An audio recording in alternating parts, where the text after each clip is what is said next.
Olá, boa tarde. A CPI da Previdência ouviu hoje representantes do Ministério Público, da Receita e da Polícia Federal. Na reunião, os presidentes da Associação dos Magistrados da Justiça do Trabalho e da Associação dos Juízes Federais entregaram as propostas das entidades para aperfeiçoar a Previdência Social. As propostas da ANAMATRA e da AJUF foram recebidas solenemente pelo presidente da CPI, Paulo Paim.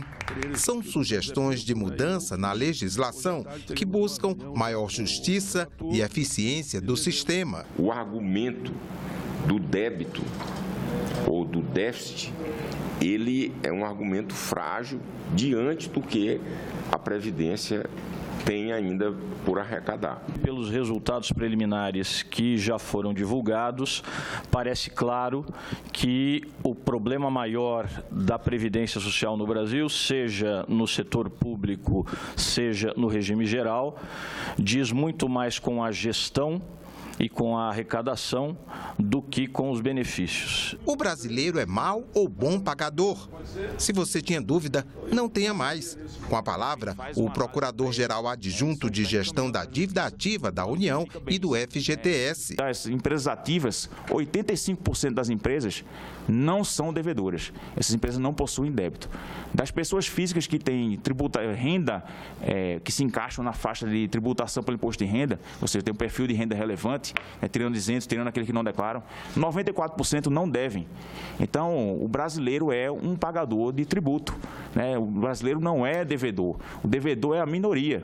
Na audiência, um pouco dos esforços de servidores do Ministério Público e da Fazenda Nacional para combater a sonegação, identificar e coibir fraudes previdenciárias. Se a sonegação fiscal é um crime importante, que deve ser tratado penalmente, ele deve ser considerado dessa forma. Então, vincular a extinção totalmente, a extinção da punibilidade, ou vincular completamente o fim do procedimento administrativo, é uma situação que prejudica muito. A atuação dos órgãos públicos tem gerado retorno. A recuperação da PGFN por execução fiscal, né, nesse primeiro semestre de 2017, um ano de crise, né, um ano de dificuldades, né, comparado ao primeiro semestre de 2016, essa recuperação da PGFN aumentou em 117%.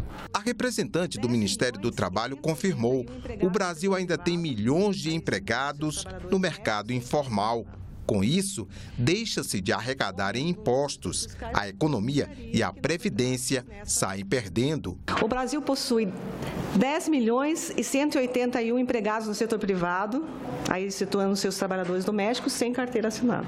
Adotando-se o salário mínimo com remuneração mensal, chega-se a um total de recolhimento à Previdência de 2 bilhões 766 milhões 483 mil e 130 reais por mês. A futura concessão para a iniciativa privada de parte da capacidade do primeiro satélite geoestacionário brasileiro dividiu opiniões durante a audiência pública conjunta das comissões de Ciência e Tecnologia e Relações Exteriores nesta manhã. De um lado está a preocupação com a soberania. De outro, a necessidade de se expandir o serviço de banda larga no Brasil. O Clube de Engenharia afirmou que 31 milhões de domicílios no Brasil ainda não possuem internet de banda larga. Os lares não atendidos pela tecnologia são, sobretudo, das classes C, D e E. E aonde ela chega, a velocidade ainda é ruim, abaixo da média mundial. 70 satélites estrangeiros prestam serviço no Brasil. A necessidade de impedir espionagens governamentais e industriais e manter a soberania na Amazônia e no mar territorial também são motivos para o Brasil ter o próprio satélite geoestacionário, lançado em maio deste ano. Mas o edital de concessão para a iniciativa privada abriu espaço para a participação de empresas estrangeiras no leilão. Esse sentido social do projeto, ele está abandonado. Na verdade, o leilão é para que as operadoras que venham a comprar essa capacidade do satélite possa utilizar da forma no sentido de retorno financeiro. E a maior vulnerabilidade à soberania nacional exatamente porque a gente vai continuar dependendo de eventuais prestadores de serviços internacionais de satélite. satélite. A Telebrás, que cuida do sistema do satélite, rebate. Diz que ele cobre todo o país e já está em utilização pelas Forças Armadas. Nenhuma operadora que venha fazer uso da rede satelital terá acesso ao controle. Toda a disponibilização, todo o controle será mantido com a Telebrás e todo o controle do artefato satelital é mantido não só pela Telebrás, como também pelo Ministério da Defesa. Esse SGDC hoje, ele nos dá uma soberania, aumenta a nossa capacidade, nossa soberania, porque nós somos detentores do satélite, nós mantemos o controle do satélite, nós temos a criptografia do satélite. A concessão do serviço dividiu a opinião dos senadores. O satélite continua brasileiro, mas ele é concedido. Como é que é esta concessão? E o sentido social? O sentido social também se perde, porque há uma tendência dos preços ficarem muito altos pelas transversais de velocidade. Isto é, o povão não vai ter acesso. Não se está vendendo, se está fazendo uma concessão. E esse dinheiro vai ser usado. Isso é que é importante. É melhor usar esse dinheiro de um aluguel do que deixar esses gigabytes sem servir para nada lá em cima, porque talvez não se vá usar. A privatização do setor de telecomunicações é o pior exemplo. Nós somos o 79º lugar em velocidade de internet. Nós temos a metade dos domicílios não interligados ainda. É essa a eficiência? O Estado brasileiro quebrou. A União quebrou, os estados estão quebrados, professores no meu estado recebem R$170 de salário e nós querendo manter esse estado desse tamanho. O leilão do satélite já foi adiado 2 vezes e agora está marcado para 17 de outubro. As eleições de 2014 custaram oficialmente 7 bilhões e 300 milhões de reais. Na época, o financiamento empresarial era permitido. Hoje, não é mais. Na tentativa de achar novas fontes de recursos, os senadores debateram em plenário uma proposta alternativa para financiar as campanhas eleitorais. O texto que começou a ser discutido é um substitutivo ao projeto do senador Ronaldo Caiado, que modificava as regras da propaganda eleitoral gratuita. O relatório do senador Armando Monteiro vai além do financiamento de campanha. Ele inclui novas regras para o processo eleitoral em vários pontos, como propaganda na internet, direito de resposta, perda de mandato por infidelidade e limites de gastos de campanha. Houve protesto. Eu fui pego de surpresa. Quando eu cheguei aqui agora, disse, olha, vai apresentar um substitutivo e pronto, e eu nem conhecimento do substitutivo eu tenho. O ponto mais polêmico é o que indica as fontes de recursos para as campanhas. O texto de Armando Monteiro também usa o dinheiro que ficaria disponível, acabando com a propaganda eleitoral gratuita, que não é realmente de graça, porque em troca dessa transmissão, as emissoras recebem um desconto em impostos. E a segunda opção de financiamento proposta por Armando Monteiro é que, nos anos eleitorais, metade do dinheiro das emendas das bancadas estaduais seria usada nas campanhas.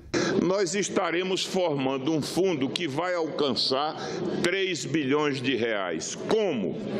500 milhões decorrentes, mais ou menos, da compensação fiscal que tem origem na propaganda partidária, estritamente, e 2 bilhões e meio, que é uma estimativa do que é que representariam 50% das emendas de bancada, de acordo com projeções da execução desse ano.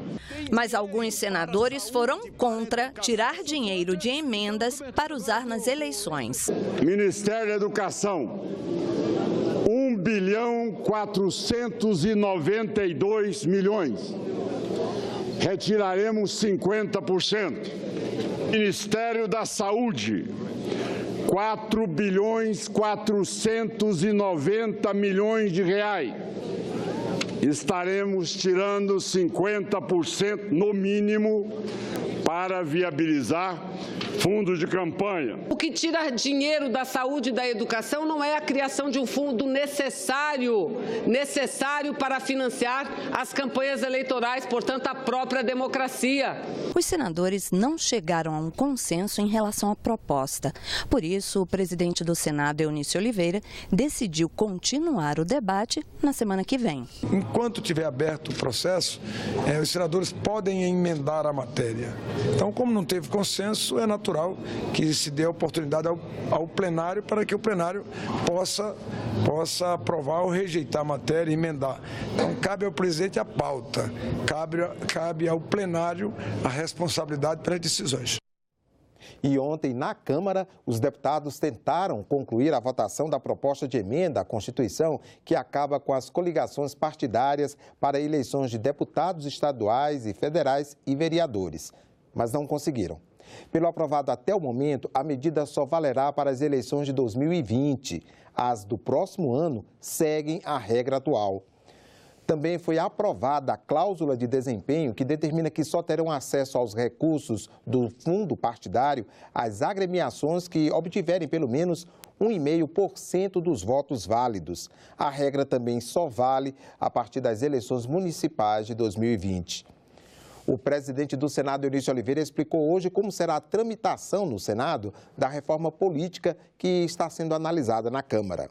Se a Câmara votar hoje os destaques, ou votar na terça-feira os destaques, e encaminhar para o Senado, eu vou conversar com a liderança para que a gente possa quebrar o interstício, já que essa matéria foi encaminhada do Senado para a Câmara dos Deputados, e se não tiver acordo para a quebra de interstício, eu vou chamar sessões sobre sessões para que a gente aprove até o dia 7 a PEC que está sendo discutida e finalizada na Câmara dos Deputados.